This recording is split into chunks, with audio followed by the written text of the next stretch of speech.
Savez-vous ce qu'est vraiment l'estime de soi et comment l'augmenter? Bonjour à tous, je suis Eva Ledemé, spécialiste en gestion du stress et des émotions et je vous partage ici mes astuces bien-être et santé psychologique. Bon, après mon podcast sur la confiance en soi, je ne pouvais pas échapper à vous parler de l'estime de soi.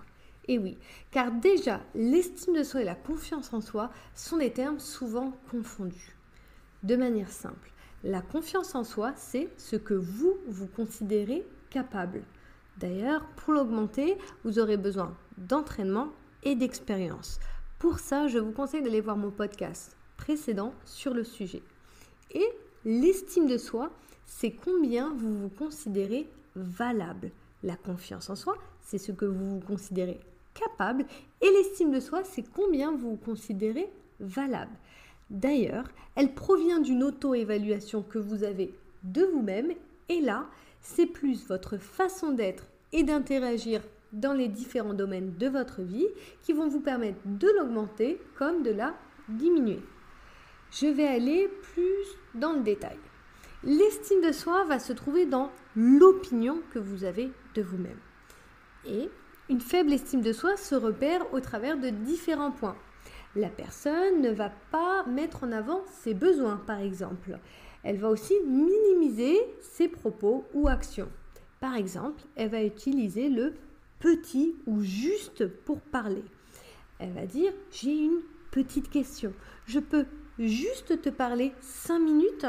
Et sachez, quand vous utilisez ces mots petit et juste, ça va souvent enlever de l'importance à votre message.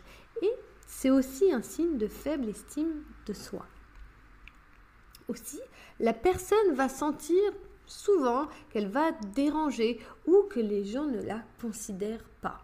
Elle peut aussi penser qu'elle n'a pas d'importance aux yeux des autres, trouver qu'elle n'a pas de valeur ou avoir peu d'amour pour elle-même. En bref, l'estime de vous-même, c'est votre sentiment de valeur personnelle et cela va dépendre plus de ce que vous êtes que de ce que vous faites ou de ce que vous avez l'air devant les autres. Petit clin d'œil pour les personnes qui s'inquiètent du regard des autres. Alors, pourquoi votre estime de vous-même va plus dépendre de qui vous êtes? Eh bien, parce qu'elle va dépendre de la fidélité que vous avez envers vous-même. Par exemple, vous avez une amie qui vient toujours vous voir pour se plaindre sur sa vie, mais vous ne dites rien car vous ne voulez pas la vexer. Pourtant, à chaque fois que vous la voyez, elle vous mine le moral et vous ressortez émotionnellement fatigué. Dans cette situation, vos émotions sont en train de vous donner un message.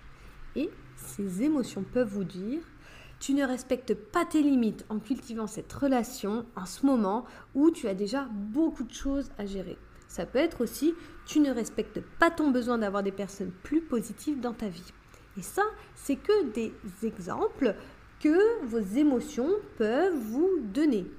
Mais cela peut aussi se retrouver dans des relations de couple quand votre partenaire ne respecte pas vos valeurs, par exemple, ou même au travail avec une personne qui ne respecte pas vos limites. En gros, à chaque fois que vous faites des actions qui ne vous respectent pas, vous perdez des points d'estime de soi. Et même si c'est parfois des petits points, eh bien, pourquoi? Parce que souvent, comme on ne va pas modifier ces actions ou ces comportements liés à cette perte de valeur, on va accumuler ces petits points.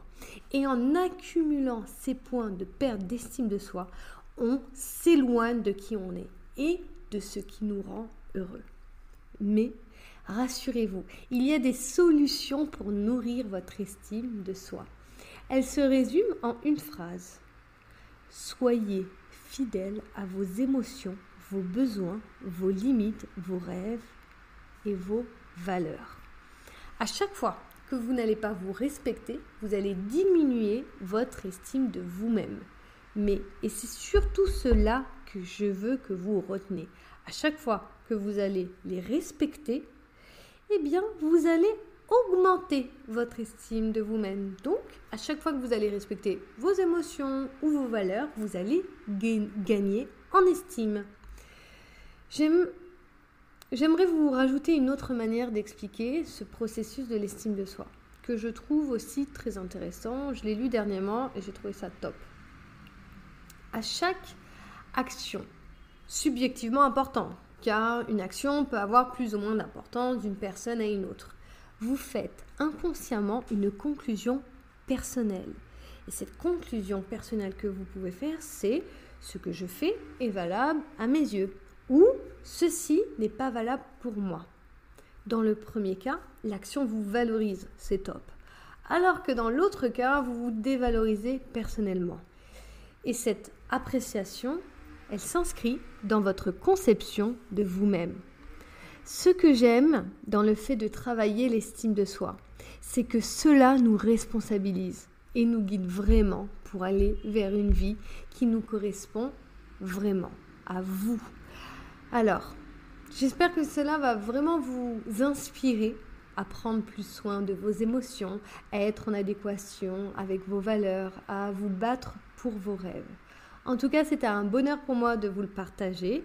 J'espère que vous avez eu les indications qui vont vous aider à booster votre estime de vous-même. Sinon, sachez que vous pouvez me retrouver en tapant Eva Ledemé, ça peut être sur Google avec mon site internet, ça peut être sur Facebook, Instagram, mais aussi LinkedIn et TikTok. Je vous remercie de votre écoute et je vous dis à bientôt.